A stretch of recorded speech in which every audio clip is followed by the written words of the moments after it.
Las Vegas in 1963 was not a place for children. It was a city of smoke and sin, of gamblers and gangsters, of women in sequins and men in sharkskin suits. The neon lights that painted the desert sky were advertisements for adult pleasures, alcohol, gambling, shows that started at midnight and ended at dawn. But on a warm September night, a 12-year-old boy named Michael Reeves was standing in the shadows behind the Sands Hotel, trying to figure out how to sneak inside.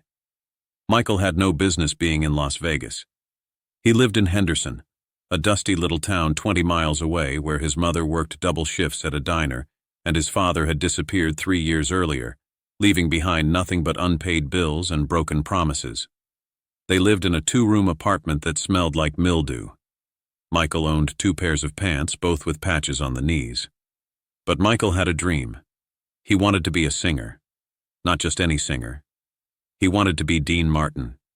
He had discovered Dean's music by accident, hearing That's Amore on a jukebox at the diner where his mother worked. Something about that voice, warm, effortless, like honey and whiskey mixed together, had reached inside Michael's chest and grabbed hold of his heart. From that moment on, he was obsessed.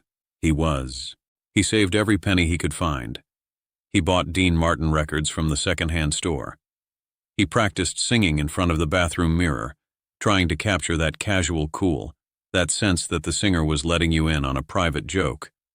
He knew every song, every album, every movie Dean had ever made. And tonight, Dean Martin was performing at the Sands Hotel, just 20 miles from Michael's apartment. 20 miles that might as well have been a million, because Michael had no money for a ticket, no car to get there, and no adult who would take him. So he hitchhiked. He caught a ride with a truck driver who didn't ask questions, and he walked the last 3 miles through the desert heat. By the time he reached the sands, his shirt was soaked with sweat and his shoes were covered in dust. The front entrance was impossible. Men in tuxedos, women in evening gowns, security guards checking tickets. Michael circled around to the back of the building, where trucks delivered supplies and employees slipped in through service doors. He waited in the shadows for almost an hour, watching, learning the patterns. He saw when the security guard took his cigarette break. He saw which door was left propped open to let out the kitchen heat. He saw his chance. At 9:47 p.m., while Dean Martin was singing to a packed showroom inside, a 12-year-old boy in a dusty shirt and patched pants slipped through a service entrance and into the backstage area of the Sands Hotel. He didn't have a plan beyond that. He just wanted to see Dean Martin. Just once. Just for a second. He wanted to see the man whose voice had given him something to dream about, something to hold on to when the apartment got too quiet and the future seemed too dark. Michael moved through the backstage corridors like a ghost, pressing himself against walls whenever someone walked past, hiding behind equipment cases, holding his breath. The sounds of the show filtered through the walls, music, laughter, applause. Dean Martin was performing just a few hundred feet away. He found a door marked dressing rooms, and his heart nearly stopped. This was it. Dean Martin's dressing room had to be down this hallway. If he could just get close enough, maybe catch a glimpse through an open door. "Hey, kid!" The voice was sharp, authoritative. Michael turned to see a large man in a security uniform striding toward him, face twisted with anger. "What the hell are you doing back here?" Michael ran. It was instinct. The same instinct that had kept him alive in Henderson, where bigger kids liked to pick on the poor boy with no father. He sprinted down the hallway, hearing the security guard's heavy footsteps behind him, knowing he couldn't outrun a grown man but trying anyway. He turned a corner and crashed directly into someone coming the other way. They both stumbled. Michael fell hard, scraping his palms on the concrete floor. "Whoa, whoa, whoa! Where's the fire, kid?" Michael looked up, and his world stopped. Standing over him, in a perfectly tailored tuxedo with a drink in one hand and a cigarette in the other, was Dean Martin. The real Dean Martin, in person, 3 feet away. Michael couldn't speak, couldn't breathe, couldn't do anything but stare at the man who had been a voice on a record, a face on a movie screen, a dream in a dusty apartment in Henderson. The security guard caught up, panting. "Mr. Martin, I'm sorry. This kid snuck in somehow. I'll take care of it. The guard reached for Michael's arm, but Dean held up his hand. Hold on a second, Sal. Dean looked down at Michael with an expression that wasn't angry, wasn't annoyed, just curious. What's your name, kid? Michael's voice came out as a whisper. Michael. Michael Reeves. Michael Reeves. And how old are you, Michael Reeves? 12. Dean nodded slowly. He took a drag from his cigarette, still studying Michael with those famous eyes. 12 years old, and you snuck into the Sands Hotel. That takes guts. He glanced at the security guard. Or stupidity. Jury's still out. Mr. Martin, I should really... Sal, give us a minute. The security guard hesitated. Sir, if Mr. Entratter finds out there's a kid backstage, then I'll deal with Jack Entratter. Give us a minute. Sal looked uncomfortable, but he nodded and stepped back, giving them space. Dean reached down and offered Michael his hand. Michael took it, and Dean pulled him to his feet with surprising strength. You're a mess, kid. Look at you. Dust all over, hands scraped up. You walk here from Arizona or something? Henderson, Michael said quietly. I hitchhiked. Hitchhiked. Dean shook his head, but there was something like respect in his voice. Your parents know you're here? My mom's working. She doesn't know. And your dad? Michael looked at the floor. Don't have one. He left. Dean was quiet for a moment. Something shifted in his expression, a softening that Michael would remember for the rest of his life. Come with me, kid. Dean turned and walked down the hallway. Michael followed, too stunned to do anything else. They passed the security guard, who watched with a bewildered expression. They passed stagehands and technicians who stepped aside for Dean Martin without question. They reached a door with a gold star on it. Dean opened it and gestured for Michael to enter. Welcome to my office, such as it is. The dressing room was smaller than Michael had imagined, but it was still the most luxurious space he had ever seen. A leather couch, a bar cart with crystal decanters, a mirror surrounded by lights, fresh flowers on every surface. It smelled like expensive cologne and cigarette smoke. Sit down. Dean pointed to the couch. You want a Coca-Cola?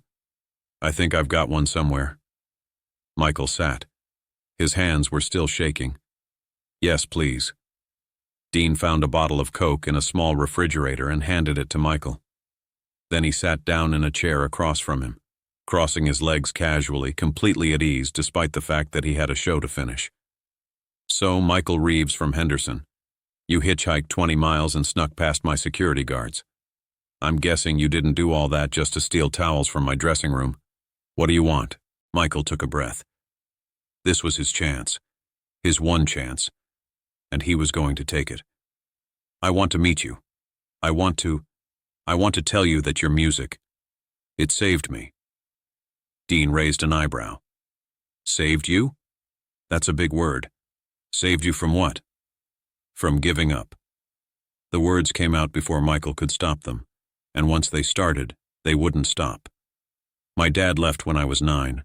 Just walked out one day and never came back. My mom works all the time. We don't have any money. Kids at school make fun of my clothes. I hate everything about my life. I hate Henderson. I hate being poor. I hate waking up every morning knowing that nothing's ever going to change. Michael's eyes were wet, but he refused to cry. Not here. Not in front of Dean Martin. But then I heard your music, and it made me feel different. Like maybe there's something better out there. Like maybe somebody from nowhere can become somebody. You did it, right? You weren't always Dean Martin. You were somebody else before. Somebody who wasn't famous. Somebody who wasn't rich. Somebody who was just nobody. Dean was silent for a long moment. His expression was unreadable. Michael wondered if he had said too much, if he had offended the great Dean Martin by suggesting he had ever been anything less than a star. Then Dean smiled. Not the showbiz smile Michael had seen in movies. Something different. Something real. Kid, I'm going to tell you something I don't tell many people. You ready? Michael nodded. I grew up in Steubenville, Ohio. You know where that is? Michael shook his head. Exactly. Nobody knows where it is. It's a steel town. Gray. Cold. Poor. My father worked in a barber shop. My mother barely spoke English. She was fresh off the boat from Italy. We had nothing. Less than nothing. Dean took a sip of his drink. I didn't speak English until I was 5 years old. Just Italian. When I started school, kids made fun of me, called me names, beat me up. I was a skinny little wop kid who couldn't talk right and wore his cousin's hand-me-downs. Michael stared at Dean. This wasn't possible. Dean Martin, the king of cool, the man who made everything look effortless, had been poor? Had been bullied? Had been nobody? I dropped out of school in 10th grade. I worked in a steel mill. I worked in gambling dens, dealing cards for gangsters. I did whatever I had to do to survive. And the whole time, I had this feeling inside me. This voice that said, there has to be more than this. There has to be something better. Dean leaned forward. You know what saved me, Michael? The same thing that saved you. Music. I started singing in clubs. Terrible clubs, with drunk people who threw bottles at the stage. I sang for nothing. I sang for tips that barely covered my dinner. But I kept singing. Because singing was the only time I felt like I was somebody. And then you became famous, Michael said. Not then. Not for a long time. I failed for years. Years, Michael. I was broke. I was desperate. I thought about giving up 1,000 times. But I didn't. You know why? Michael shook his head. Because I figured out something important. Something that changed everything for me. And I'm going to tell it to you right now. And I want you to remember it for the rest of your life. Michael leaned forward, hanging on every word. Here it is. The world doesn't care where you come from. It only cares where you're going. Dean let the words sink in. Nobody in that showroom tonight knows I was a poor kid from Steubenville. Nobody cares. They don't care about my past. They care about what I give them right now, in this moment. The same will be true for you. Nobody will care that you grew up poor in Henderson. Nobody will care that your father left. Nobody will care about your patched pants and your dusty shoes. What they'll care about is what you become, what you build, what you give to the world. Dean pointed at Michael. You snuck in here tonight. That took courage. It took resourcefulness. It took determination. Those are the same qualities that will make you successful in life, if you choose to use them for something good instead of sneaking into hotels. Michael almost laughed. Almost. But here's the part nobody tells you, Dean continued. The part that actually matters. Are you listening? Yes, sir. Success isn't about money. It's not about fame. It's not about having your name in lights or your face on a billboard. Success is about this. At the end of each day, can you look in the mirror and respect the person looking back? Dean stood up and walked to his dressing room mirror, looking at his own reflection. I've made a lot of money. I've been in a lot of movies. I've sung for presidents and kings. But the thing I'm most proud of isn't any of that. The thing I'm most proud of is that I never forgot where I came from. I never became one of those Hollywood people who step on others to climb higher. I treat the stagehands the same way I treat the stars. I remember what it was like to be nobody, and I never make anyone else feel that way. He turned back to Michael. That's what I want you to take away from tonight. Not that you met Dean Martin. Not that you got a free Coke. I want you to remember that you can become whoever you want to be, but never become someone who forgets how it felt to be at the bottom. Because the people at the bottom are watching, and they're counting on people like you and me to remember. Michael felt something shift inside him, something permanent, like a door had opened to a room he hadn't known existed. How do I start? Michael asked. I don't know how to get from where I am to anywhere else. Dean smiled. You started tonight, kid. You made a decision. You said, I want something more than what I have. That's the first step. That's the hardest step. Everything after that is just work. Just work. Just work. Get up every day and work towards something. It doesn't matter how small the steps are. What matters is that you keep moving. One foot in front of the other, every single day, for as long as it takes. Dean walked over to his dressing table and picked up a pen. He grabbed a napkin and wrote something on it. This is my manager's address. When you're 18, when you finish school, and you are going to finish school, understand? I want you to write me a letter. Tell me what you've been doing. Tell me where you're headed.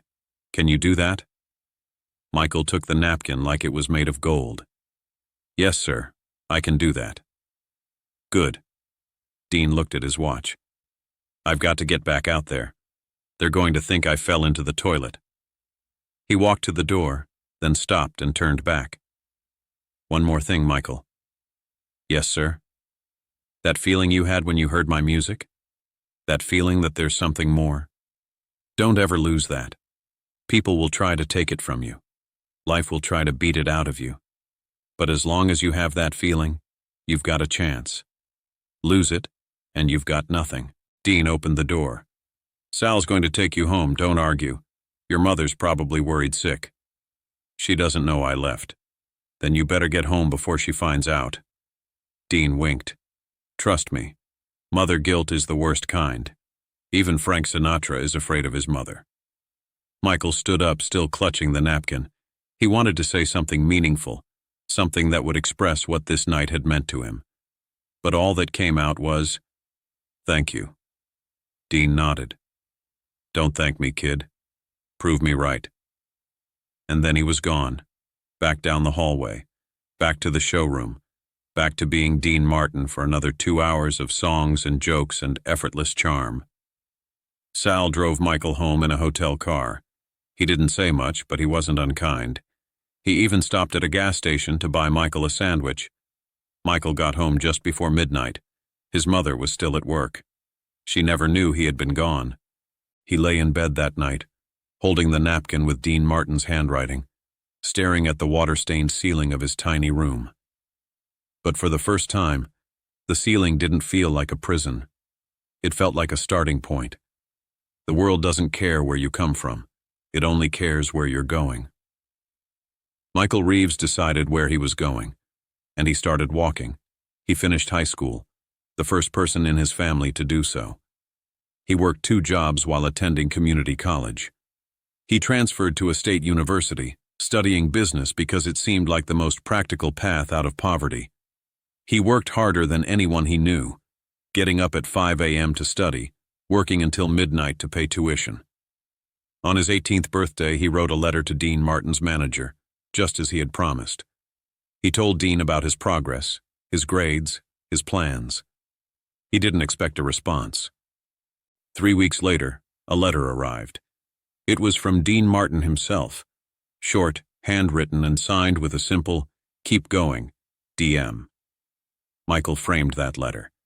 He kept it in every apartment, every office, every home he ever lived in. He graduated from university in 1973. He started working at a small manufacturing company in Los Angeles, starting in the mailroom, working his way up. He learned everything: sales, operations, finance, management. By 1980, he was a regional manager. By 1985, he was a vice president. In 1988, Michael Reeves started his own company, a small manufacturing business that made industrial equipment. Nothing glamorous, nothing exciting, just solid products, fair prices, and honest dealings. He remembered what Dean Martin had told him. Treat the stagehands the same way you treat the stars. Michael treated his janitors the same way he treated his executives. He learned everyone's names. He knew about their families, their problems, their dreams. When the company made money, he shared it with everyone, not just the people at the top. The company grew. Slowly at first, then faster. By 1995, Michael Reeves was employing 200 people. By 2005, over 500. By 2013, his company was worth over $50 million, and Michael was one of the most respected businessmen in California. In December 1995, Michael heard the news that Dean Martin had died on Christmas Day. He was alone in his office when he heard. He closed the door, sat at his desk, and cried for the first time in 30 years. He cried for the man who had changed his life. He cried for the conversation he never got to have again. He cried for all the things he wanted to say but never did. On his desk was the framed letter from Dean Martin, the one he had received at 18. Keep going. DM. Michael had kept going. He had never stopped. In 2013, exactly 50 years after that night at the Sands Hotel, a journalist from the Los Angeles Times was writing a story about successful local entrepreneurs. She interviewed Michael Reeves, expecting to hear about business strategies and market insights. Instead, she heard a story about a 12-year-old boy who hitchhiked to Las Vegas. Dean Martin gave me 30 minutes of his time, Michael told her. 30 minutes that I had no right to ask for. He could have had security throw me out. He could have ignored me completely. Instead, he sat me down in his dressing room and treated me like I mattered. What did he tell you? The journalist asked. Michael smiled. He told me that the world doesn't care where you come from. It only cares where you're going. He told me that success isn't about money. It's about being able to look in the mirror and respect the person looking back. He told me to never forget what it's like to be at the bottom, because the people at the bottom are watching. And you've remembered that? Every single day. Every business decision I make, I ask myself, what would Dean Martin think? Not Dean Martin the star, Dean Martin the man who remembered being poor, the man who treated a 12-year-old trespasser with dignity and kindness. The journalist published the story. It went viral, not because Michael was famous, but because the story touched something universal. The idea that a single conversation could change a life. The idea that kindness to a stranger could echo across decades. Michael received thousands of letters and emails after the story was published. People sharing their own stories of mentors and moments that changed everything.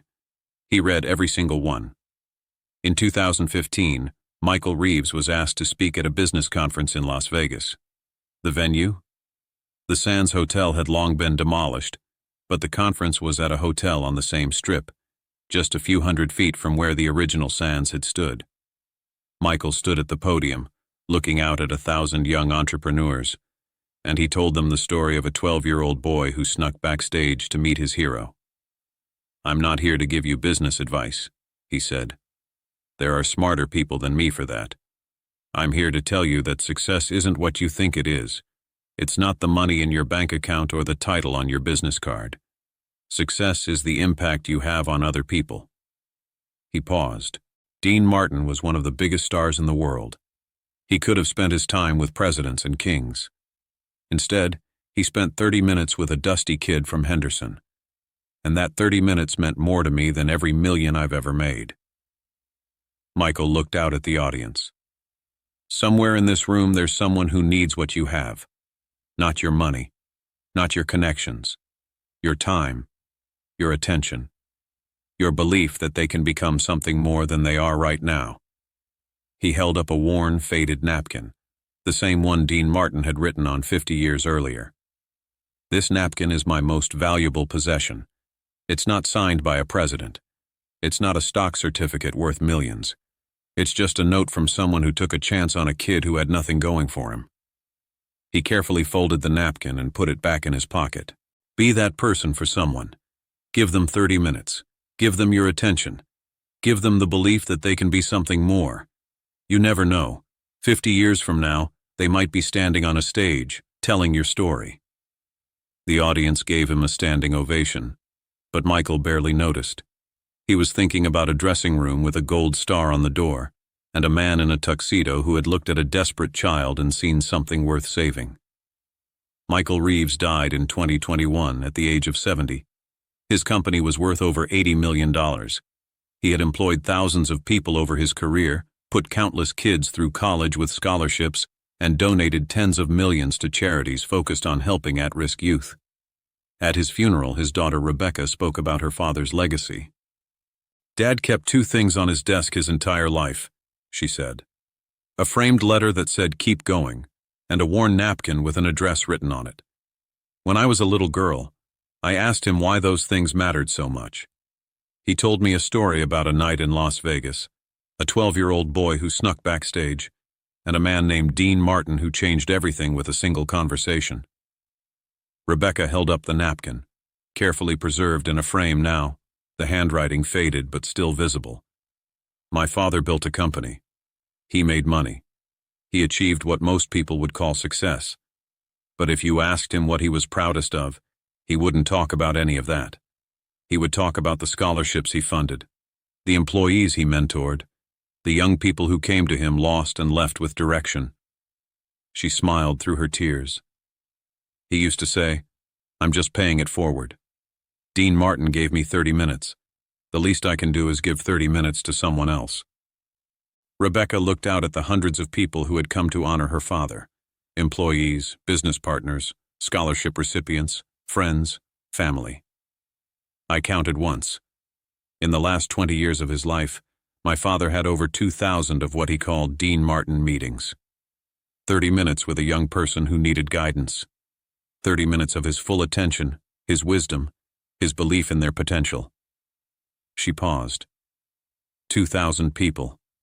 2,000 lives touched, because one man, 58 years ago, decided to be kind to a child who had snuck into his dressing room. She held the napkin close to her heart. That's my father's legacy. Not the money, not the company, the kindness, the belief that every person matters, the understanding that 30 minutes of your time can change someone's life forever. She placed the napkin on her father's casket. Dean Martin gave this to my father in 1963. My father kept it for 58 years, and now, her voice broke, now they can finally meet again. And Dad can say what he always wished he had said. Thank you. Thank you for seeing me when nobody else did. The funeral ended with a recording of Dean Martin singing, "You're nobody till somebody loves you." And somewhere in the crowd, a young scholarship recipient, a girl from a poor neighborhood who Michael Reeves had mentored for the past 3 years, wiped her eyes and made a decision. Someday she would pass it forward too. Because that's how kindness works. It doesn't die. It echoes. 30 minutes at a time. Forever.